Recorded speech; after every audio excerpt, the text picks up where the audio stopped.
Hello there, class. So, you're probably wondering why I made this presentation. Well, because almost all of us hate Twitter. Or if you don't hate Twitter, then I'll just give you a couple of reasons. Or social media. One of the two. Alright, let's start with the first one. Today we're going to talk about the hilarious and somewhat ridiculous ways social media can push our loved ones away. According to a recent survey, the biggest reason people use social media is to keep in touch with their friends and family. As many as 48.6% of internet users list this as one of their top uses of social media. Ever found yourself in an endless scroll? You might lose track of time and forget you have real people waiting for your attention. Ah yes, smartphones. Using smartphones in front of partners may cause more conflict in the relationship and lead to more times of alone togetherness. While the number of chances to have a meaningful interaction may go down, people can become attached to the device at cost of their relationship with real life. The selfie queen, or selfie king, too busy posing to pay attention to those around. Surprisingly, selfies are quite popular still, and there is a reason why.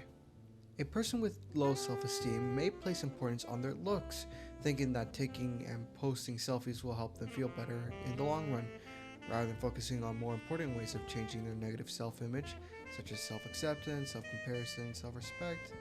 They rather had gratification from others online. We all know the person who's more interested in likes than love.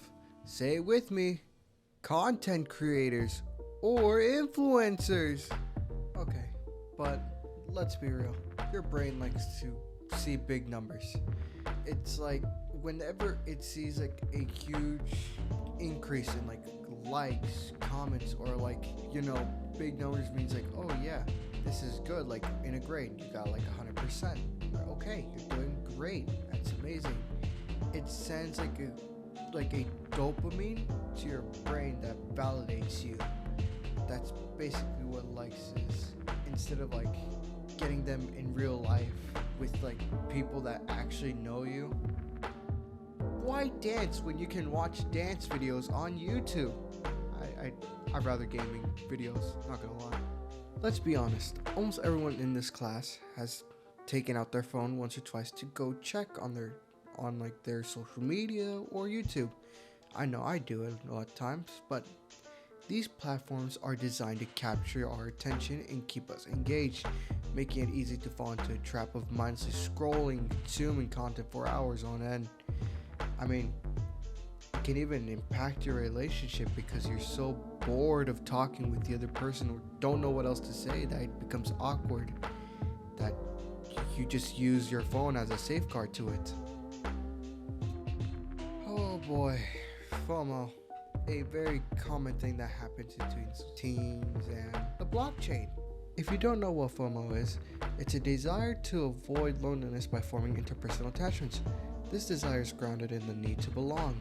Teens commonly view social media as an extension of the self, in some cases to the point that their social media identity becomes the most important concept of self, instead of how they present themselves in the real world with their parents and others.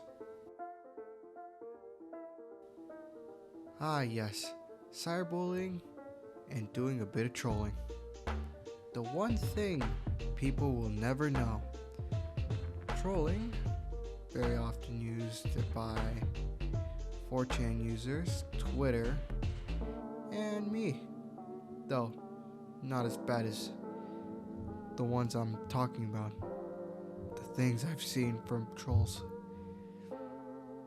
It's nightmare fuel. To be totally honest, trolling can induce depression, anxiety. In addition,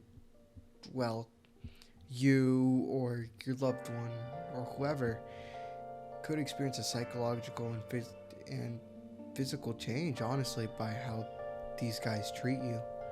I mean, such symptoms could be sadness, anger, fear, embarrassment, headaches, stomach aches, and difficulty in sleeping.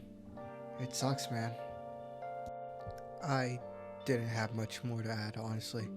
So hopefully I have something like a Kahoot or some kind of activity, because I'm running out of ideas here, and hopefully this can bring me to the 10-minute mark.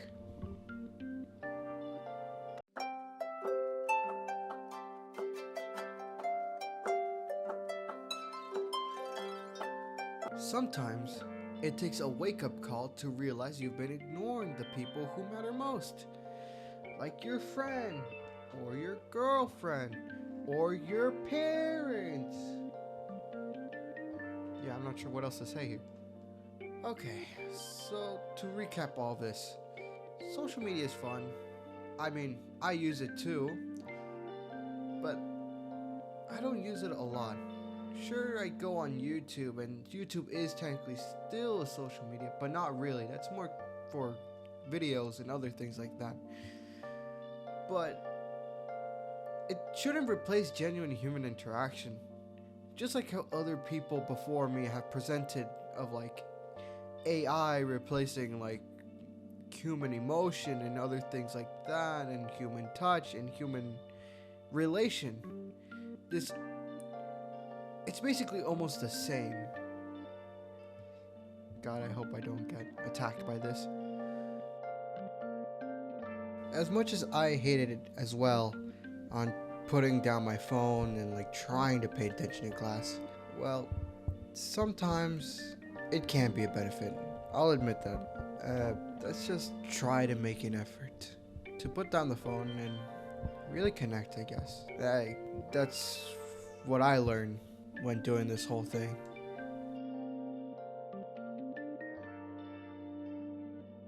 Any questions or funny social media stories to share?